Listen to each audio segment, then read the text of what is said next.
Hola, soy Gabriel León y estás escuchando La Ciencia Pop, un podcast sobre historias de ciencia. Nuestro paseo de hoy, el último de esta temporada, comienza en un museo, mirando un cuadro muy sencillo y que muestra una silla. Ese será el comienzo de nuestro viaje a través de la historia de cómo nos sentamos, la silla, sus materiales, la ergonomía y cómo lentamente pasar más tiempo sentados está impactando de manera negativa en nuestras vidas. Les recuerdo que este proyecto es financiado en un 100% por el aporte voluntario de mis muy queridos patrons. Si quieren apoyar este proyecto, lo pueden hacer en www.patreon.com/lacienciapop y ahí se pueden inscribir para hacer un aporte mensual y apoyar a la producción de este podcast. Como siempre, agradezco el apoyo de mis muy queridos patrons: Sandra Marras, María Soledad Neira, Giovanni Rosales, Olivia Artigas, Andrés Cepeda, Sergio y Jorge Pincheira, Sergio Yuri Espinosa, Felipe Abarzúa, Los Rojas Peredo, Mario Vicuña, Ariel Guerrero, Paola Oyarzún, Ronda Butler, Bruno Gisling, Silvana Cartagena y Gabriel Chimino, Natalia Moreno, La Cervecería Intrínseca, Maximiliano Alcayaga, Marjorie Leighton, la familia Poblete Díaz, Gonzalo y Lorenzo San Martín, Andrea Méndez, Guillermo Sebastián y Celeste Acuña, Edu Arnelo, Sofía del Villar, Mr. Corner, Bernie Love, Juan Francisco San Martín, la familia Gutiérrez Jorquera, Daniela Struckhardt, Juan Pablo Cortese, Gail Jewell, Javier Ocaranza, J. Pérez, Matías Ichay, la familia Verdugo Enríquez, Andrés Arias, Martina y Gaspar Fernández, César Antonio Cid, la familia Moya Velázquez, Liliana Guzmán, Carolina Sepúlveda, Pía Pérez y Diego León, Jordi Torras, José Manuel Carballo, Rolando Cosio, Víctor Bucarey, Julio Serrano, Almendra y Luna Andrus, Café Elqui, Javiera Castro, Playita Restobar Guanaqueros, el pintor Max Langevín y Alejandro Enríquez.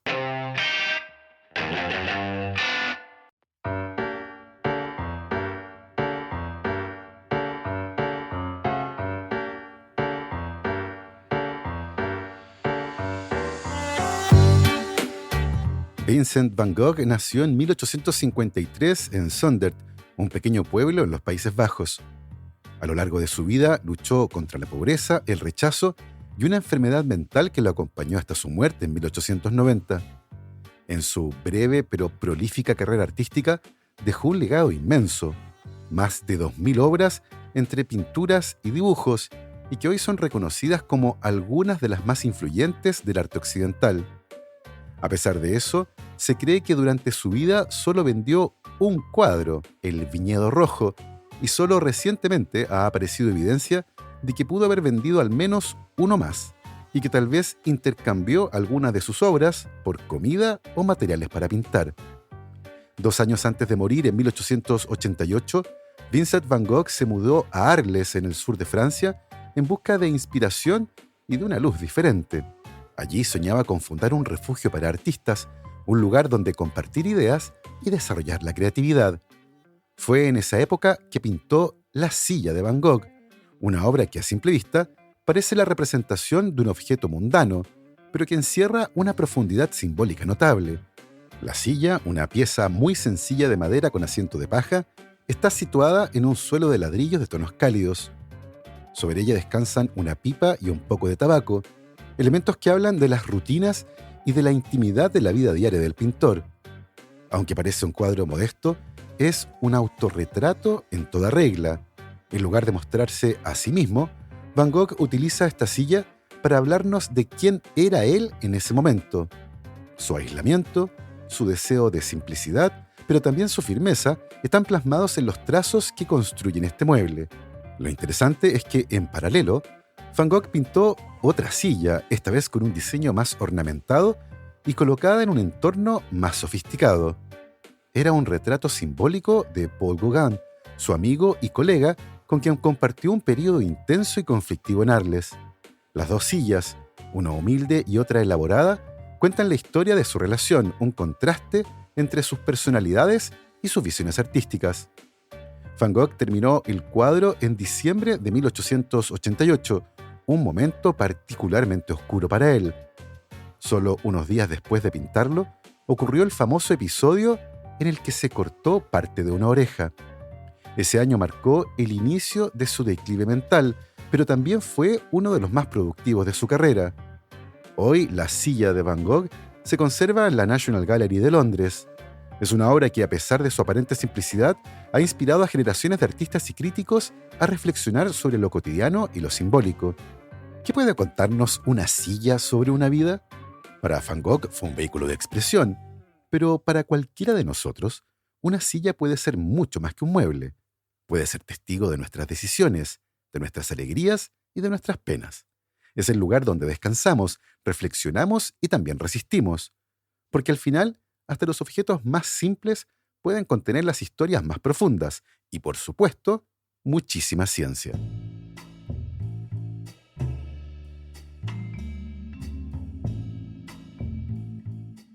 La historia de la silla se remonta a tiempos antiquísimos, y su evolución a lo largo de los siglos revela mucho sobre las estructuras sociales, el poder y el simbolismo en diversas culturas. Entre los hallazgos arqueológicos más reveladores se encuentra la famosa silla de Tutankamón, una pieza que nos ofrece una ventana al antiguo Egipto y a las prácticas de los faraones. Descubierta en 1922 en la tumba del joven faraón, esta silla es una de las más elaboradas y decoradas de su época. Está hecha de madera y cubierta con oro y piedras preciosas, y no solo era un mueble funcional, sino también un símbolo de la divinidad y el poder absoluto que los faraones creían tener sobre la vida y la muerte. Esta silla, que con el tiempo ha sido reconocida no solo por su belleza, sino también por su significado simbólico, presenta detalles que hablan directamente del rol divino de los faraones. En uno de sus descansabrazos se puede ver una representación de la diosa Bes, que simboliza la protección y la fertilidad, lo que refuerza la idea de que este asiento no era simplemente un objeto de uso cotidiano, sino un vehículo hacia lo sobrenatural. El hallazgo de esta silla, junto con los otros artefactos funerarios de la tumba, nos habla de cómo la sociedad egipcia asignaba un estatus trascendental a los objetos más sencillos, dándoles un sentido mucho más profundo. La silla de Tutankamón no solo era un asiento, representaba el trono de un rey que estaba a punto de cruzar al mundo de los dioses, y no solo era un símbolo de la realeza, sino también un objeto simbólico, parte de los complejos rituales funerarios que acompañaban al faraón en su viaje hacia el más allá. Los primeros ejemplos de sillas en la historia humana aparecieron justamente en Egipto, donde los faraones y figuras de alto estatus utilizaban muebles de lujo, reservados para ellos y para los dioses. Este tipo de asientos no solo proporcionaba comodidad, sino que eran una extensión del poder y la conexión con lo divino. De hecho, las sillas de Egipto y también las de Mesopotamia y Grecia a menudo incorporaban motivos simbólicos como leones, esfinges o incluso representaciones de dioses, lo que reforzaba la idea de que aquellos que ocupaban esos asientos estaban más allá del alcance de los mortales. Estas sillas no solo estaban destinadas al descanso, sino que eran un espacio para el liderazgo y el juicio. La idea de que la silla era un símbolo de poder perduró a lo largo de los siglos. En la Edad Media, los tronos continuaron siendo una manifestación visual de la conexión entre el monarca y lo divino. La realeza y la nobleza eran frecuentemente representadas en sus tronos, no solo como gobernantes terrenales, sino como agentes de una autoridad superior, otorgada directamente por el mismísimo Dios. Este simbolismo permaneció vivo hasta el Renacimiento, cuando las sillas comenzaron a volverse más comunes, primero entre las clases altas y luego con la Revolución Industrial en las casas de las clases trabajadoras. A medida que la silla se hizo más accesible, su simbolismo cambió. Ya no solo era un objeto de poder, sino también un reflejo del cambio en las relaciones sociales. En la cultura occidental, la silla pasó de ser un artículo exclusivo de la realeza a convertirse en un mueble doméstico fundamental. Pero más allá de su función práctica, la silla siguió siendo un objeto cargado de significado cultural. Hoy en día, las sillas continúan siendo no solo elementos de confort, sino también de identidad y expresión personal. Desde las sillas de los líderes en las cumbres mundiales hasta las sillas en el hogar, cada una lleva consigo una historia, un contexto social y una carga simbólica que va más allá de lo que sus materiales y su diseño nos muestran a simple vista.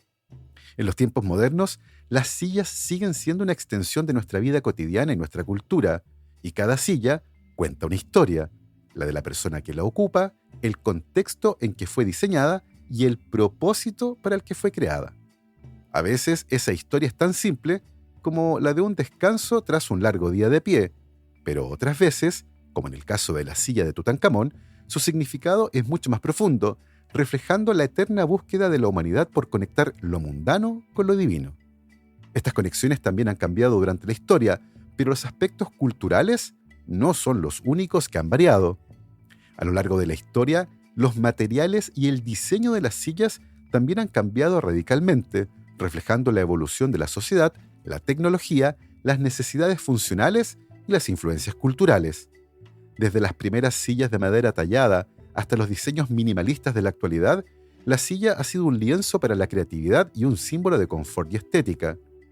En sus inicios, las sillas eran elaboradas principalmente de madera, un material fácil de conseguir y trabajar en muchas partes del mundo. Sin embargo, luego de la Revolución Industrial, vino la producción en masa, lo que permitió el acceso a nuevos materiales como el metal y el plástico, transformando las sillas en un objeto más asequible y funcional. A medida que avanzaban las tecnologías, también lo hacían los diseños, haciendo que las sillas no solo fueran más cómodas, sino también un reflejo de los gustos y aspiraciones de las distintas épocas. Una de las sillas más icónicas del siglo XX fue la Peacock Chair, la silla pavo real, una pieza de diseño que deslumbró al mundo a mediados del siglo, especialmente popularizada por la figura de Julio Iglesias, quien aparecía sentado en esta silla en la portada de su álbum El Amor. Esta silla, originaria de Asia, está hecha de ratán o mimbre y se distingue por su respaldo alto y en forma de abanico, con intrincados detalles que evocan la imagen de un pavo real desplegando sus plumas. Su elegancia y la forma orgánica de su estructura la convirtieron en un símbolo de lujo y sofisticación, y su popularización en la cultura occidental hizo que se asociara con la opulencia de la época y se convirtió, por supuesto, en una silla bastante común en los patios de muchas personas. Otro diseño que marcó una era es la Kneeling Chair, inventada por el diseñador noruego Hans Christian Menschel en 1979, y en la que el usuario adoptaba una posición intermedia entre estar sentado o de rodillas. Esta silla fue uno de los intentos más curiosos para solucionar uno de los problemas más comunes de la era moderna, la mala postura derivada de estar sentado durante largos periodos de tiempo. El diseño de la Kneeling Chair busca distribuir el peso del cuerpo de manera más equilibrada, reduciendo la presión sobre la espalda baja y promoviendo una postura más natural. Al utilizar un ángulo inclinado en el asiento y un soporte para las rodillas, esta silla desafió las convenciones del diseño tradicional, y aunque nunca fue adoptada de manera masiva, se convirtió en un ícono del movimiento hacia un diseño ergonómico más consciente de la salud. Confieso que cuando era joven tuve una de esas sillas, y la verdad, nunca me gustó del todo. Ahora bien, si hay una silla que encapsula el equilibrio perfecto entre diseño, comodidad y sofisticación, y se ha convertido de hecho en mi silla favorita, es la Ames Lounge Chair and Ottoman, el mueble favorito del anfitrión de este podcast. Diseñada en 1956 por la pareja de arquitectos y diseñadores Charles y Ray Ames, esta silla se ha convertido en una de las piezas más emblemáticas del mobiliario moderno. Con su elegante curvatura de madera contrachapada y tapizada en cuero, la Ames Lounge Chair fue innovadora no solo por sus materiales, sino por su diseño ergonómico. Charles Ames, influenciado por su experiencia en la arquitectura y el diseño industrial, quería crear una silla que no solo fuera cómoda, sino también estéticamente perfecta. El resultado fue una pieza que, a pesar de su elegancia, ofrecía un apoyo sin igual, adaptándose al cuerpo de quien se sentara en ella, con el agregado perfecto de la otomana para apoyar los pies.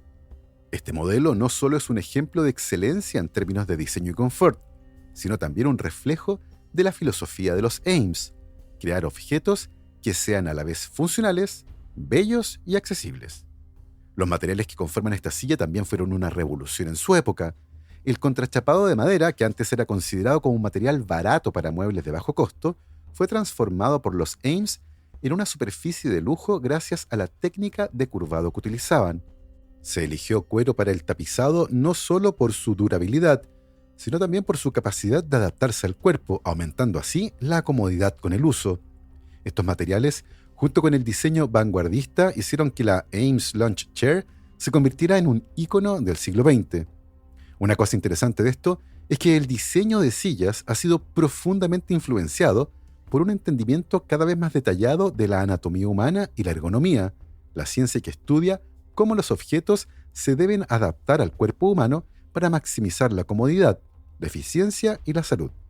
Sin embargo, el diseño de sillas no siempre ha seguido estos principios.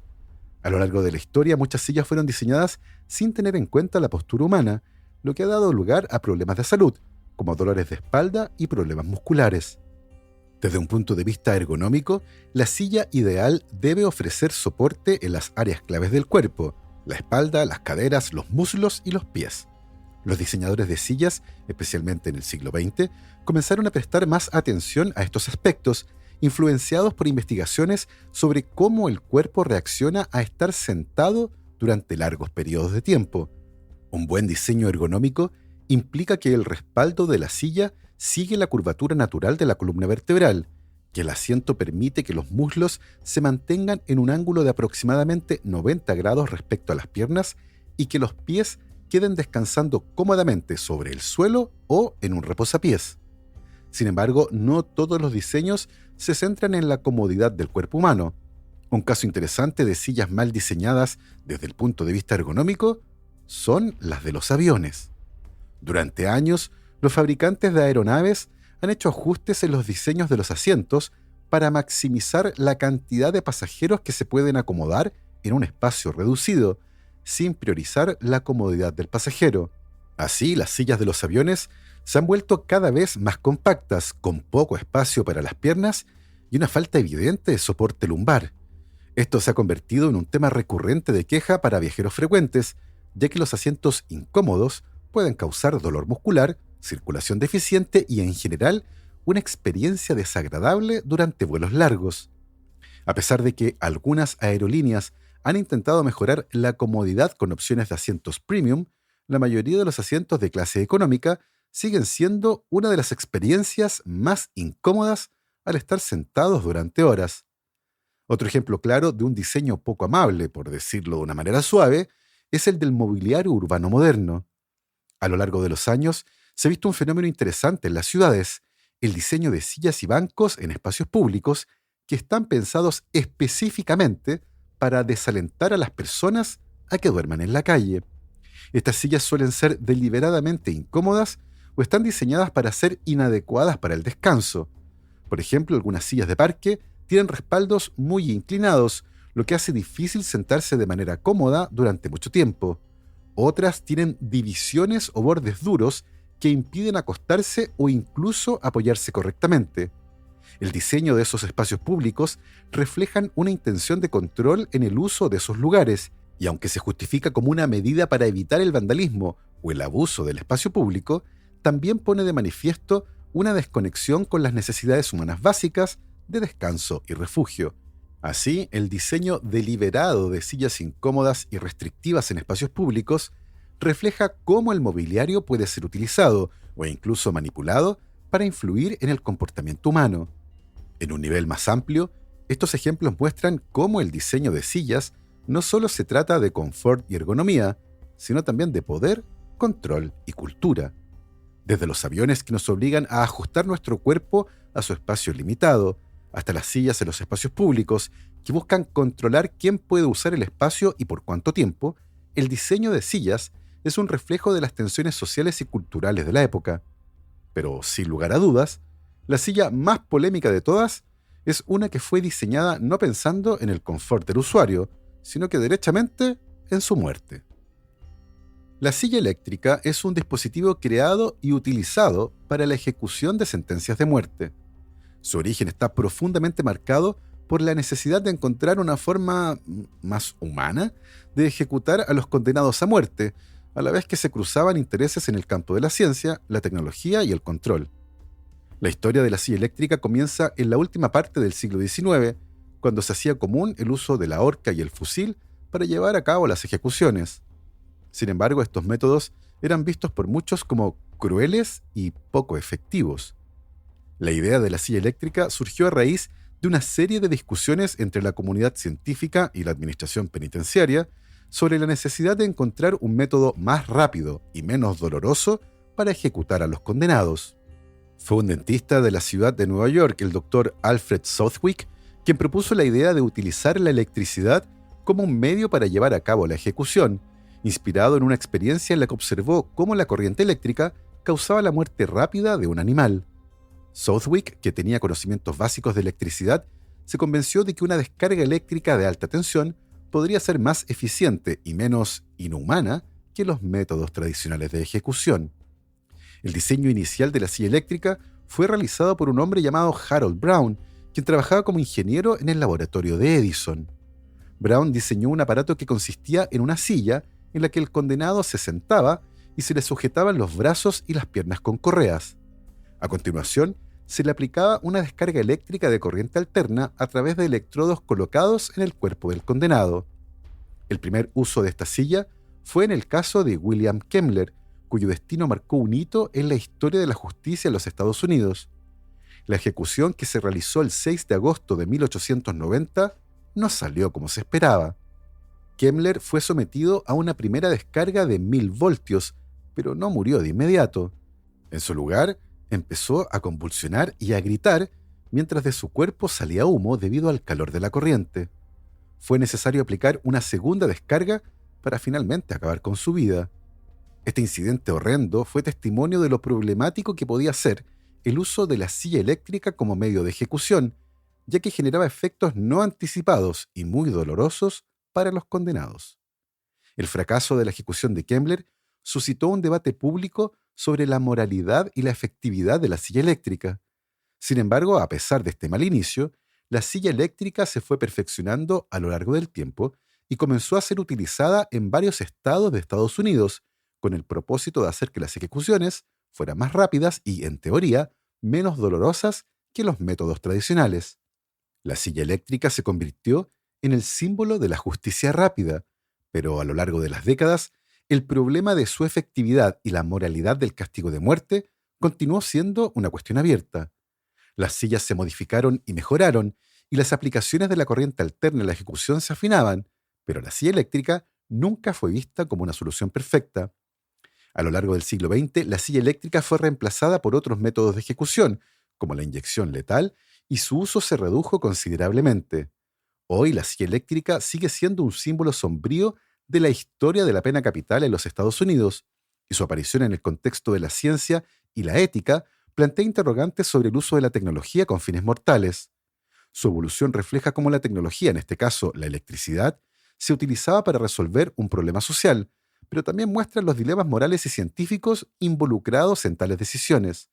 Así, la silla eléctrica, que en su momento fue vista como un avance en la justicia, terminó siendo un recordatorio de las tensiones entre la ciencia, la ética y el poder, marcando una página oscura en la historia de la pena capital.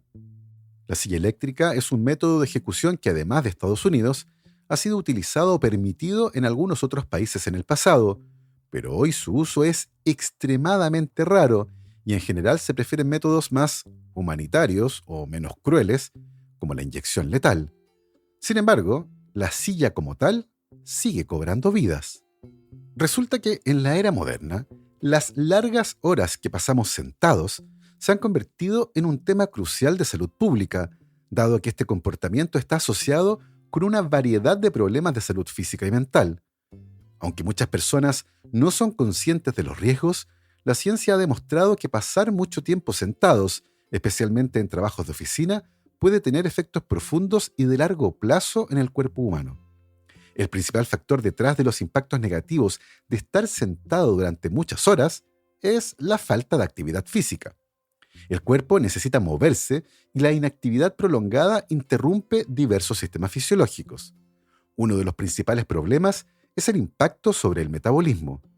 Al estar sentados por periodos extendidos, la actividad muscular se reduce considerablemente, lo que disminuye la eficiencia de los músculos esqueléticos en la quema de calorías. Esto, a su vez, puede llevar a un aumento en los niveles de glucosa en sangre y también en el nivel de grasas, lo que se ha vinculado con un mayor riesgo de enfermedades metabólicas como la diabetes tipo 2 y la obesidad. Desde el punto de vista cardiovascular, estar sentados durante muchas horas contribuye a la reducción de la circulación sanguínea, lo que puede aumentar la presión arterial y el riesgo de enfermedades cardiovasculares. Cuando se permanece en una posición estática durante periodos largos, las venas no se llenan adecuadamente de sangre, lo que puede provocar la formación de coágulos y aumentar el riesgo de trombosis venosa profunda. Además, la falta de movimiento en las piernas y otras partes del cuerpo afecta la función de los vasos sanguíneos, lo que puede hacer que los niveles de colesterol aumenten y que las arterias se endurezcan con el tiempo. La epidemiología de los efectos negativos del sedentarismo es alarmante. Estudios recientes han mostrado que pasar mucho tiempo sentado está asociado con un riesgo significativamente mayor de morir prematuramente, incluso entre aquellos que hacen ejercicio regularmente. En 2012, un metaanálisis de estudios epidemiológicos realizado por investigadores de la Universidad de Leicester encontró que las personas que pasan más de 6 horas al día sentadas tienen un 20% más de riesgo de morir de cualquier causa, en comparación con aquellas personas que pasan menos tiempo sentadas. Además, el riesgo de morir de enfermedades cardíacas o de desarrollar ciertos tipos de cáncer, como el de colon, mama o endometrio, también aumenta considerablemente. Un estudio realizado por la American Cancer Society en 2014 encontró que las personas que pasaban sentadas más de 6 horas al día tenían un riesgo un 50% mayor de morir de cáncer que aquellas personas que no pasaban tanto tiempo sentadas. Estos hallazgos destacan cómo el comportamiento sedentario, incluso en personas que realizan algún tipo de actividad física, pueden tener un impacto devastador en la salud a largo plazo. Esto quiere decir que hacer ejercicio de manera regular no neutraliza los efectos negativos de pasar mucho tiempo sentados. Además de los problemas metabólicos y cardiovasculares descritos, el tiempo prolongado sentado también afecta a la salud mental. Las investigaciones sugieren que el sedentarismo está vinculado con un aumento de la ansiedad, la depresión y otros trastornos emocionales. La falta de actividad física puede disminuir la liberación de endorfinas, esenciales para mantener el bienestar emocional. Estar sentado también puede incrementar la sensación de fatiga y disminuir la motivación, lo que afecta la productividad y las relaciones interpersonales en el trabajo. Para contrarrestar estos efectos negativos, existen varias soluciones que pueden implementarse tanto a nivel personal como a nivel institucional. Una de las intervenciones más recomendadas es la de realizar pausas activas. De hecho, los estudios han demostrado que solo 10 minutos de actividad física ligera cada una hora pueden reducir significativamente los riesgos asociados con el sedentarismo. Caminar, realizar estiramientos o hacer ejercicios simples de movilidad pueden marcar una gran diferencia en la salud física y mental. Las empresas y organizaciones también pueden fomentar este tipo de hábitos al incentivar el uso de escritorios de pie o escritorios ergonómicos que permitan alternar entre estar de pie y sentado durante el día. Por otro lado, la educación sobre la importancia de moverse también juega un papel crucial. Iniciar campañas de sensibilización que enseñen a las personas sobre los riesgos del sedentarismo y las formas de incorporar más movimientos en su rutina diaria es vital. Además, políticas públicas que favorezcan la creación de espacios públicos que inviten a la caminata, el ciclismo y el ejercicio pueden ayudar a cambiar la forma en la que las personas se relacionan con la actividad física. En el ámbito laboral, el diseño del espacio de trabajo también puede tener un impacto significativo. Promover la flexibilidad en el lugar de trabajo, como permitir que los empleados tomen descansos regulares, hagan tareas de pie o utilicen escritorios ajustables, puede ser una solución clave. De hecho, algunas empresas están adoptando la idea de jornadas laborales más activas, lo que ha demostrado ser beneficioso para la salud de los trabajadores y, en consecuencia, para la productividad. Además, la tecnología juega un rol ambivalente. Aunque las herramientas digitales han facilitado muchos aspectos de la vida moderna, también han fomentado la vida sedentaria. Sin embargo, también existen dispositivos y aplicaciones que ayudan a monitorear e incentivar la actividad física. Relojes inteligentes y aplicaciones de fitness pueden recordar a los usuarios que se levanten, caminen o estiren y ofrecen incentivos para lograr objetivos de actividad física. Finalmente, las soluciones no se limitan solo a la actividad física. Cambios en el estilo de vida, como una alimentación balanceada y la incorporación de hábitos que favorezcan la salud mental, también juegan un papel crucial. Los estudios muestran que aquellos que combinan ejercicio regular con una dieta saludable y un enfoque en el bienestar emocional tienen menos riesgo de sufrir los efectos negativos del sedentarismo. En conclusión, la asociación entre largas horas sentado y los impactos en la salud es una de las principales preocupaciones de la medicina moderna. Los riesgos son amplios y afectan tanto a la salud física como mental. Afortunadamente, las soluciones están al alcance de la mano y con pequeños cambios en nuestra rutina diaria podemos reducir significativamente los efectos negativos del sedentarismo y mejorar nuestra calidad de vida. Así, el simple acto de levantarse, moverse y cambiar de postura puede ser la clave para mejorar nuestra salud y bienestar en un mundo que cada vez nos invita más a quedarnos sentados. Y si la ciencia nos ha mostrado los riesgos de la inactividad, también nos ofrece soluciones simples, accesibles y poderosas.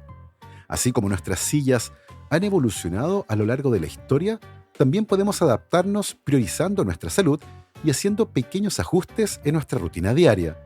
Después de todo, la silla puede ser un símbolo de descanso y confort, pero no debe ser una trampa.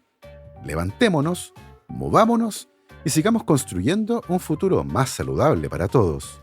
Así, hemos llegado al final de esta historia, la última de la 5ª temporada de La Ciencia Pop. Luego de 36 episodios, ha llegado el momento de descansar, desconectarse y preparar la 6ª temporada, que volverá en marzo del 2025.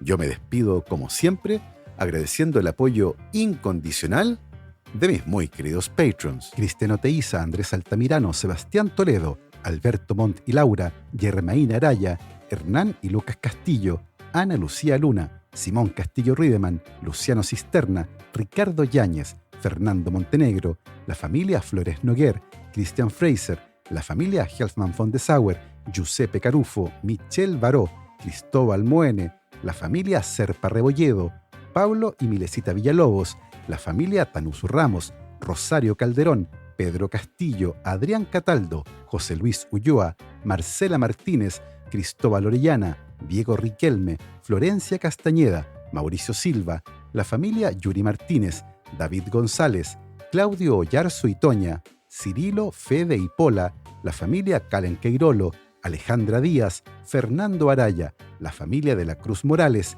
Claudia Torres, Cosca Ibanya, Pilar Calderón, la familia Fuentes Schonfeld, la familia Tíes Ríos, Beatriz Geldres, Juan Catipillán, Emma y Ana Llenero, Paula Lagos, David Pelao Pérez, Katia Ramírez, Marigen Narea, Wolfram Gurlich, la familia Gallegos Iturriaga, Maricruz Ormeño, Los Piñones Guísica, Joel Moya, Rodrigo Salas y Luciano Santana. Nosotros nos volvemos a escuchar en marzo del 2025.